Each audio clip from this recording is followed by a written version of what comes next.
माझ्या पाचवीतील मित्र व मैत्रिणींनो, तुम्हाला माहीत आहे काय, नवोदयमध्ये एक विषय वाढलेला आहे. तो विषय पर्यावरण आहे. आम्ही मागच्या व्हिडिओमध्ये त्या विषयाबद्दल माहिती सांगितलेली होती. आज आम्ही त्याच विषयावर चर्चा करणार आहे. त्या विषयाचा नफा आहे की तोटा, तो विषय अवघड आहे की सोपा. उद्याच्या स्पर्धा परीक्षेत पर्यावरण या विषयाचा खूपच फायदा होणार आहे. जसे की UPSC, MPSC, तलाठी, ग्रामसेवक, शिक्षक, पोलीस भरती, आर्मी भरती या परीक्षांना फायदा होणारच आहे.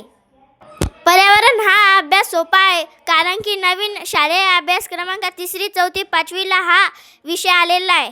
यावर्षी 5वीतच नवोदयची तयारी करणाऱ्या विद्यार्थ्यांना हा नवीन अभ्यासक्रम जड जाणार आहे. अधिक माहितीसाठी संपर्क 90 22 27 97 67. आमच्या इंस्टाग्रामला व यूट्यूबला लाईक करा, शेअर करा, सबस्क्राईब करा आणि फॉलो करा.